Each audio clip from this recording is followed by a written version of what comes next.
Five Nights at Freddy's Security Breach is the 9th mainline game in the FNAF franchise, and the only one as of writing that has caused such discourse between fans on how good or bad it actually is. Many shrug the game off as being buggy and childish, while others, like me, defend it with their lives. In this video, I'll be shedding some light on the positive aspects of the game, what it did differently, and overall discussing why it isn't as bad as many critics say it is. If you're ready for some laughs, nostalgia, and maybe a little heart-to-heart with your favorite, horror-themed franchise, then stick around. Oh, and yeah, don't forget to subscribe, unless you're one of those people that say they're gonna subscribe if they want to, and then totally forget. I'm onto you. I know what you do. Just please subscribe. So, without further ado, I'm Cryptid, and I make videos of things I'm passionate about, and let's delve deep into the depths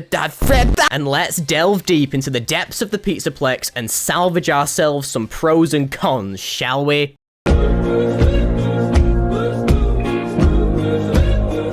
Firstly, I'd like to put all my cards on the table and showcase pretty much the majority of reasons people rejected this game on launch. So no, that's not including the future quality of life updates or bug fixes, purely the first month or so of release. Alright, let's just jump into the thick of it. Critically, the game was a bit of a mixed bag. On one hand, people loved the ambition, a fully 3D open world-ish FNAF game, pretty sick. On the other hand, the bugs. Oh boy, the bugs. If you played this thing at launch, you know exactly what I'm talking about. It wasn't just minor glitches. We're talking full-on game-breaking moments. Falling through the map? Check. Animatronics just... oh, yep, okay, sure. Double check. Saves corrupting? Oh, you betcha. There was a divide. Okay, that may have been an understatement, though it'd be wrong to say all the bugs were bad. Let's not forget the memes that somehow spawned from the fiery pits of hell known as the 16th to 30th of December 2021, the game's release, obviously. Come on, guys. If there's one thing the internet can do, apart from being 99% negativity, it's turning disaster into comedy gold. But credit where credit's due, Steelwall worked their absolute asses off post-launch. Patches came flying in, addressing major bugs and overall smoothing out the experience, but that's not really relevant now, is it? Because what we're talking about is the terrible job, super that one up that badly. To the majority of players, I'm sure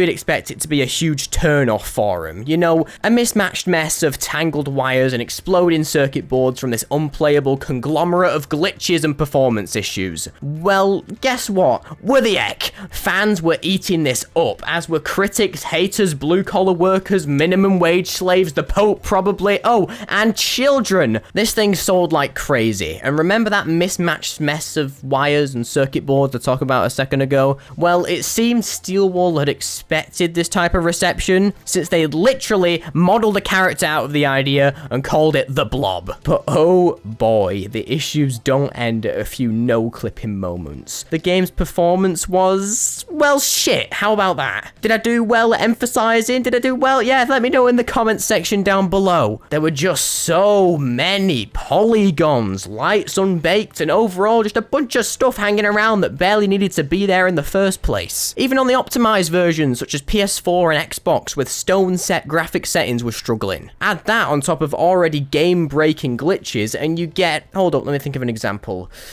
Let me think. FNAF Security Breach. Wait a minute. And guess what? With constant stuttering and FPS drops came crashes.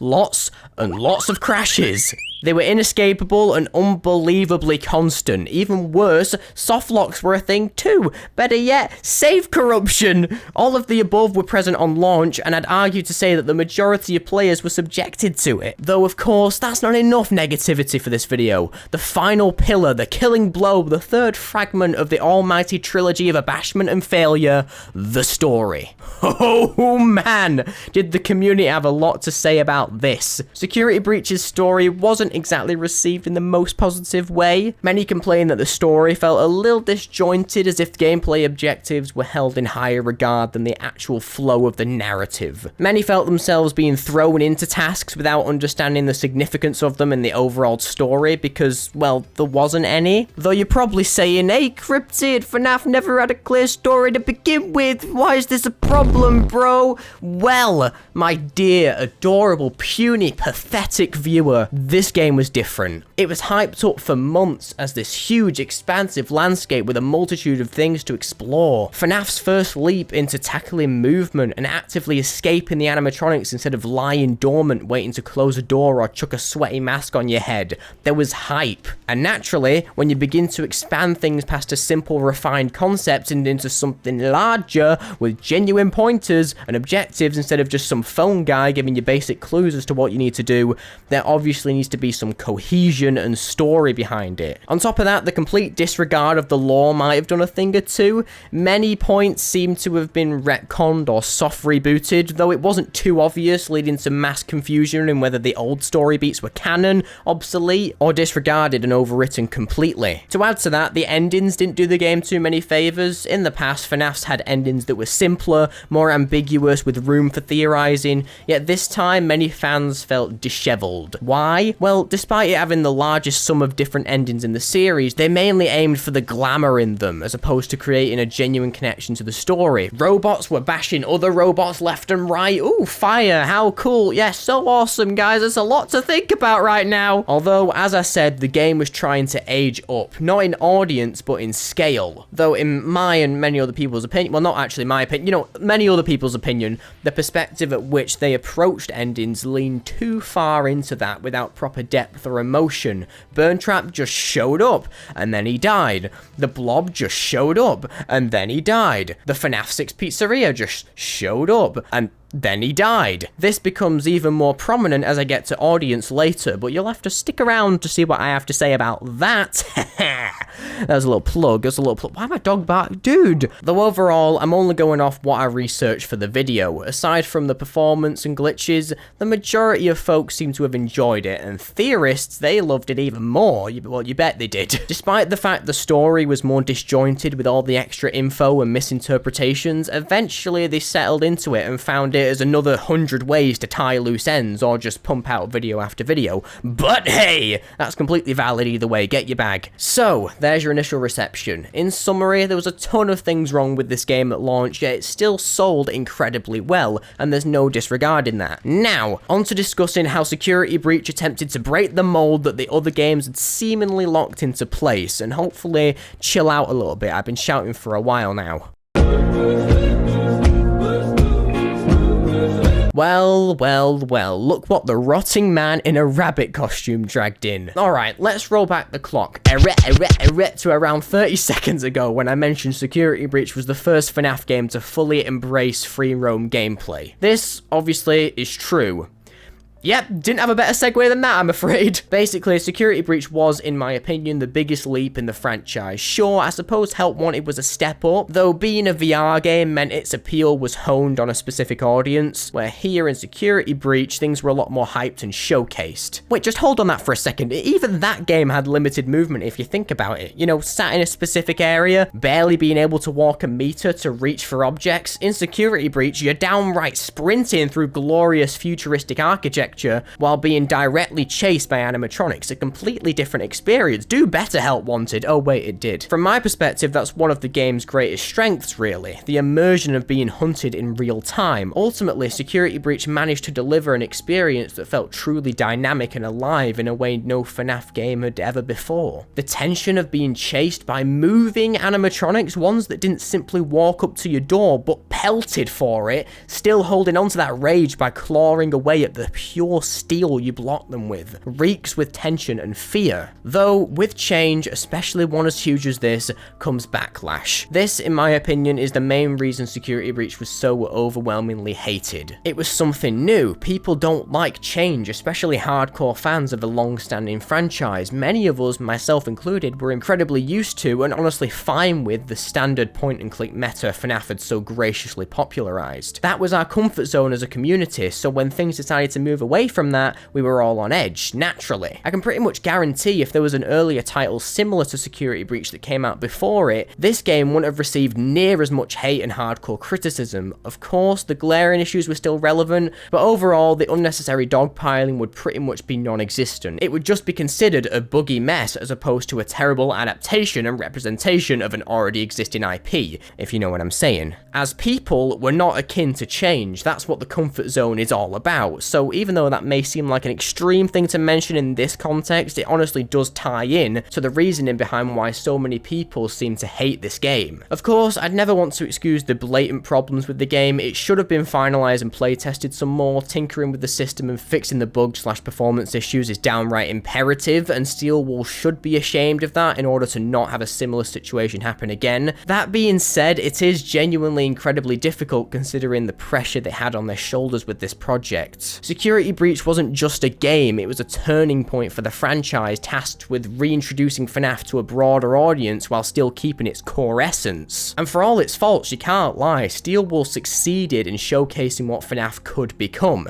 The game's ambition alone deserves recognition. It dared to step outside the formula and create something bold, even if it didn't quite stick the landing the way it intended to. Five Nights at Freddy's was and still is huge, monumental even. Knowing that you, a small team at the time, were being given such a gifted opportunity to work on something so huge and be recognized, as we know now, as a massive development company, it's awesome. Though in the same breath, that's a huge burden to bear, and there's a lot to be thought about and understood. We know for a fact they weren't given the entire lore to work on by Scott, and it's clear in retrospect that he didn't necessarily understand what information was right to be given to the team at the time, as it was his second time outsourcing developers for his franchise. That's pretty much why the lore seems so disconnected from Help Wanted onwards. Steel Wool had little to no idea of where this franchise was headed, and from what we can tell, they knew around about the basics. Help Wanted was more of a test than anything else anyway, a non-lore heavy, safe way for Scott to deduce whether these guys were a good pick for the franchise moving forward. Security Breach was their first time dipping their toes into the persistently dangerous uncharted waters, aka the lore! And for a team with little understanding bar from how to make a decent looking game, they didn't do too bad. Is that safe to say? As we know in present day, Steel Wool Studios, through the overwhelming success of Security Breach, have been able to expand their team and have more resources dedicated to certain fields, which is great, and as I said, we have this game to thank for that. Ruin was already a huge upgrade, Help Wanted 2 was even better, so there's some assurance for you that this game did have an impact. But back to the main game itself, Security Breach did struggle more than some of the vague stuff and the masochistic mess that was the first month of its release. There's some more long-term decisions that definitely didn't help the game, nor could they be revamped in many, if any, ways. Of course, I'm talking about the gameplay mechanics. How are they relevant to the idea of progression? Well, we're talking about the new, never-before-seen gameplay mechanics that this game introduced. To start, AI. Let's just open that can of worms now, shall we? By AI, I mean, you know, AI as in a robot, something designed to commit a certain action when a certain event is detected. Obviously, we're talking about the animatronics. Security Breach did so many great things, honestly. The movement system's awesome, switching from running around ourselves with our fast yet fragile bodies to moving into Freddy, a slightly slower yet more durable and safe option for movement. The recharge system works great too, forcing the player out of the comfort zone and into tough situations. The map design is great for the most part, with a mix between open, exposed areas that keep the tension through the feeling of constantly being watched, and small, intimate spaces keeping the tension through the fear that something could jump out of you at any moment. It's all great. Though,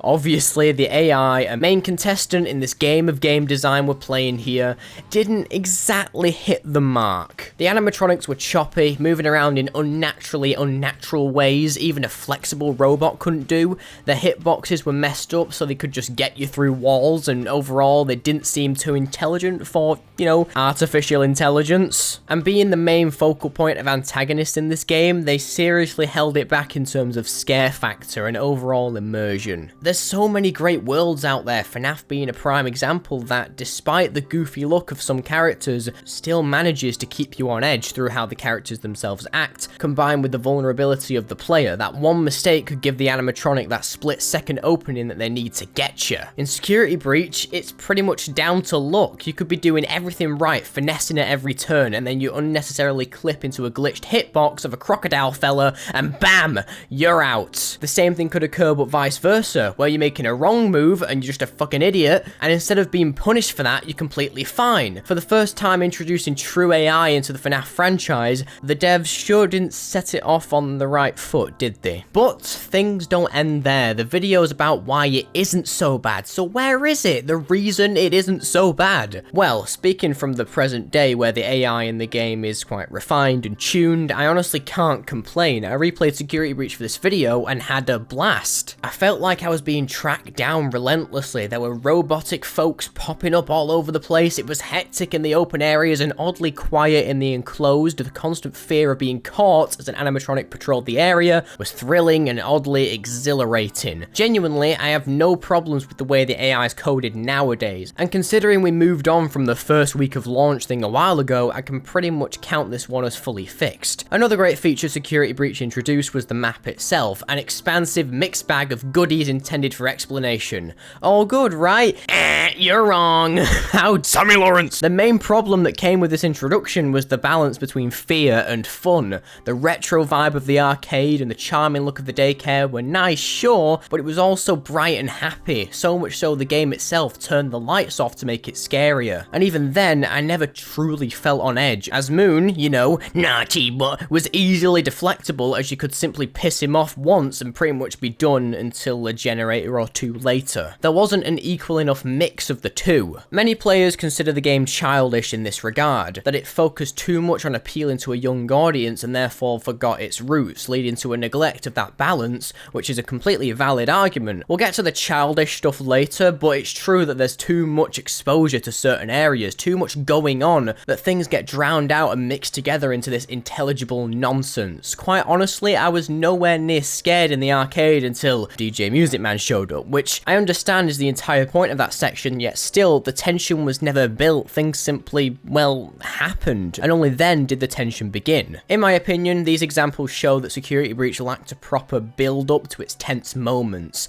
I understand FNAF is pretty much the jump scare show, yet as I mentioned, if you're planning to progress and expand in such a way, having these bright, cheery places, there needs to be a level of undertone beneath it, constantly keeping the player on edge. I'll be frank though, I'm completely talking out of my ass, and I never truly felt that way through my multiple playthroughs of the game. I just thought it'd be necessary to bring up some of the opposing ideas that I found while researching and give my positive thoughts afterwards. Speaking of which, I have a few notes. Dude, the shift from your bog standard FNAF title to a full-blown free roam experience wasn't just a leap for the franchise, but a fucking catapult. Security Breach chucked our beloved Fredbert and his buddies into the deep end of things we've not tapped into yet lake. This kind of ambition doesn't come without growing pains, but as we've seen in the further progression of game development now, it absolutely showed a willingness to innovate. Criticism, as I said, stemmed from this desire for things to stay uniform, a discomfort with change, you could say. Five Nights at Freddy's had a loyal fanbase deeply rooted in its static gameplay, and to see Security Breach wander in here and flop its fazballs all over the place, proclaiming to do something completely new and original, it's bound to get some head turns. In retrospect, this bold decision paved the way for a new era of FNAF, introducing us loyalists to fresh mechanics that made the experience more immersive. Furthermore, to add on to my discussion about the map, how about we appreciate the sheer expansiveness of it? When discussing progression, we're talking about the change from before to now, and although the flaws in the map are very valid, from a progression point of view, this is crazy stuff, and something that deserves to be cherished and experienced as is, with that point in mind. Yes, of course, the brightened setting softened the horror elements, but it also created a unique juxtaposition, one that proposed a cheerful, family-friendly facade, masked to hide a sinister identity. And if you're thinking, hey, that sounds familiar, it's because that's exactly what FNAF is. Just because there's more glitz and glam involved doesn't sideline the undertones anymore. If you're still slightly unsure, I'd consider watching / listening / doing your chores to this as I explain the final section of the video, which will ultimately tie this whole thing together in an awesome way. Just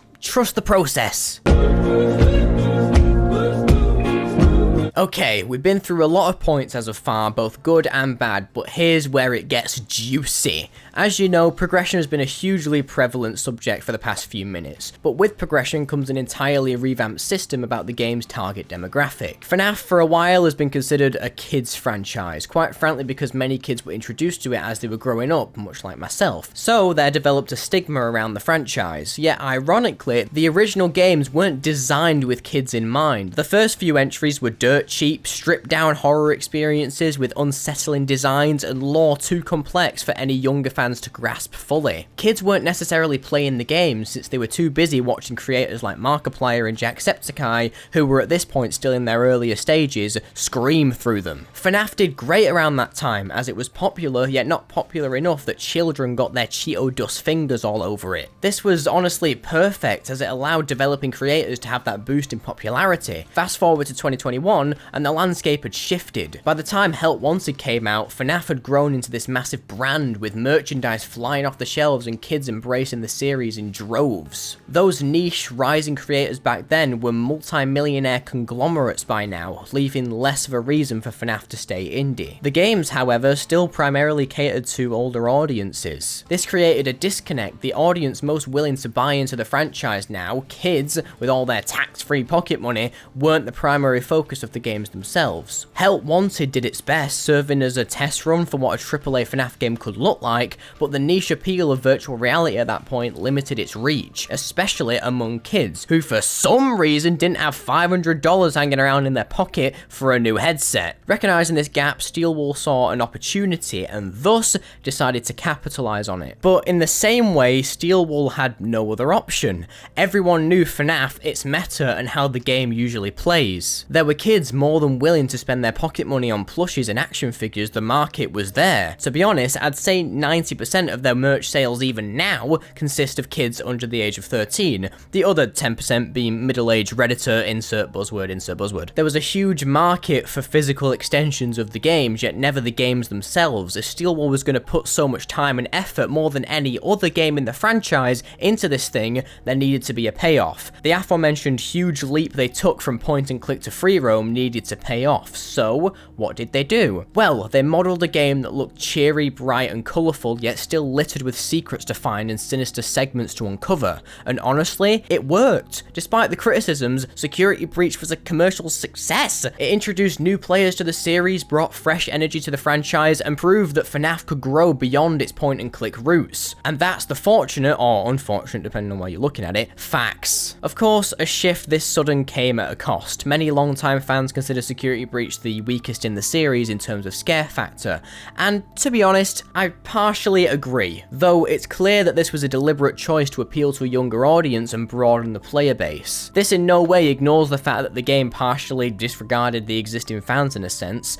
but I can't argue with the reasoning. After all, without this bold step from Steelwool, the franchise might not have reached this level of mainstream success, and more importantly, respect as it does today. It'd be crazy to say FNAF games haven't got better in quality since this jump, and the stigma around FNAF has died down ever since they went more direct into the horror elements as seen in Ruin, though we wouldn't have got here without that first appeal to a younger audience Security Breach presented. So really, looking back in retrospect, Security Breach was a great decision from both a business and gaming perspective. It allowed us to peek into the idea of a high budget FNAF project and gauge how successful it would be. Quite honestly, Security Breach is the outlier of the franchise for this. It needed the appeal of the audience with the most disposable income, kids, to help the game blast off in such a way and make the stance that this is possible. I can actually confirm this point since 2 years later, Ruin released a complete upgrade that fixed the majority of problems fans had with the base game, and for free? How lucky we are. Both the base game and DLC were experiments. Not to sound like a broken record, but Security Breach laid the groundwork, introducing FNAF to a new generation, while Ruin reinforced its horror roots. It's like one of those balancing thingies, you know, a balancing act that ultimately proved that FNAF can adapt and thrive. Though I will say, one thing that damaged the bridge Security Breach was trying to build between new FNAF fans and old was the goddamn content farms. These motherfuckers were everywhere, especially after this big release. For a while, FNAF had always been this grey area. YouTube channels explicitly designed to churn the most slop out as possible had tried tapping into that realm, but they never got too far in before they realised it wasn't as profitable. You always had your Minecraft animations and such, but nowhere near what we have now. See, by marketing itself as bright, colourful, and dare I say, a little too kid-friendly, Security Breach became the bait these channels were waiting for. Like William Afton back in '82, kids were lured in. How do you say that word, by the way? Lord. And these greedy bastards saw dollar signs. Beforehand, the more provocative characters, you know, Anime Chica, Funtime Chica, all the Chicas, were less well known, but Security Breach gave us Roxy and Glamrock Chica, two vaguely pose-striking, furry-adjacent animatronics plastered all over the game. Naturally, it didn't take too long for someone to slap a sexy thumbnail on a clickbait video, and boom. Kids were hooked on shit content faster than you can say, Gregory, what are you doing? For longtime fans who'd stuck around for the lore, the scares, and let's face it, the sheer insanity of it all, it felt like the franchise had been hijacked by 7-year-olds and the people making AI-generated Elsagate content. And look, none of this was Steelwool's fault. There's no way they could have predicted this, but still, the fans had to blame someone, and naturally, they pointed fingers at the shift towards a younger audience that Security Breach so kindly ushered in. Though, we seem to be forgetting something. This beacon, this saving grace that made the game even slightly bearable for the haters and disgruntled fans, an ally by your side the entire game, filled to the brim with emotion and heart. Please just transition already.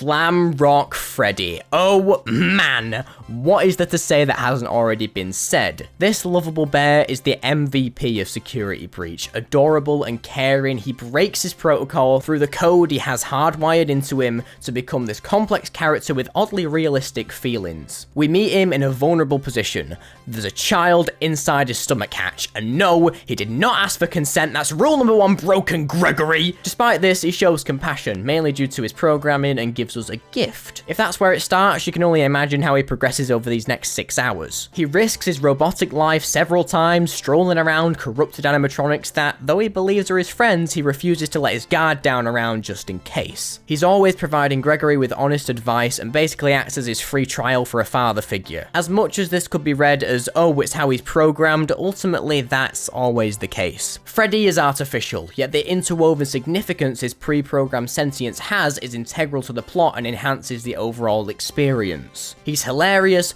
does crazy shit, and glitches innocently, and his over-the-top sincerity makes him this comedic highlight of the game. And yet, somehow, these quirks make him feel even more human. And no, it's not limited to his characterization, but the way he acts as a force of strategy in the gameplay itself. His ability to carry Gregory offers both a sense of safety and strategic value. When you, the player, are hiding in his chest cavity, you're not just avoiding danger, but in an odd way, you're trusting him to protect you. It creates this unconscious bond in the back of the player's mind that's reinforced every time you rely on him to guide you through the dangers of the Pizzaplex. And I'm aware Security Breach is kiddish in comparison to other games, but without Freddy chiming in with his awkward humor and light-hearted moments, you realise this game is much more terrifying. Erase Freddy from the game, just get rid of him, and you're pretty much only left with the bright lights and striking colour palette of the Pizzaplex. If you think about it, this makes perfect sense. The most intense moments in the game are the ones where Freddy's unusable or can't access your location, forcing you to fend for yourself.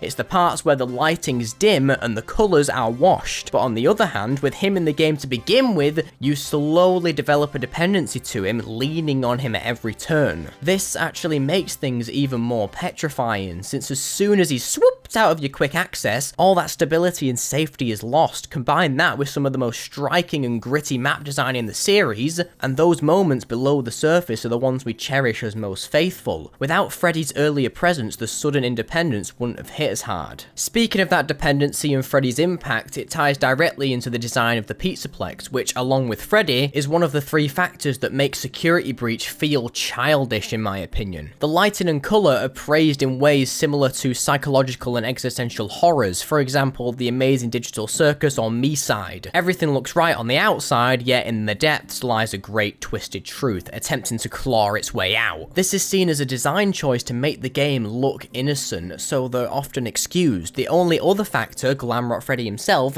is often regarded as the only reason players were able to get through this game because of how kid-friendly it felt. Personally, I think we're too quick to dismiss change. The irony of considering the most adjacent puzzle piece to the problem you have with the game as your favorite part of the game is hilarious. How is Freddy able to bypass criticism so unknowingly? Well, I've not a clue, but I can hint at some more analysis on why he works so well. Freddy's a reminder that FNAF can be more than horror. It can be complex past its lore. Not everything needs to be so layered. It's often the simplest of character progression that gets you attached and in tears when it all ends. The lore is so expansive and fans are rightfully so used to overanalyzing things, it's hard to accept that such a simplistic concept works so well as is. Well, what do I think overall? Security Breach may not be perfect, but truly, what is? If every game was flawless, we'd lose the charm, the humanity behind these creations. Bugs get patched, mechanics get refined, and what's left is a game that, while flawed, is bursting with ambition and heart. Focusing so much on things being perfect is a slippery slope. Not only would nothing ever release, but ultimately the idea of perfect would become so obsolete. Why is that? Well, everyone spent their time perfecting things so much that it would just become the norm, because nothing would be less than perfect. And in the same breath, nothing will be more than perfect. It'd all just be the same, the ultimate equalizer. Security Breach might not deliver the terror of its predecessors or the seamless gameplay of bigger budget titles, but it has something those perfect games often don't: character. It's messy, chaotic, colourful, and downright weird at times, but that's what makes it FNAF. It's an experience that doesn't try to be something that it's not. The game stumbles, oh boy, does it stumble.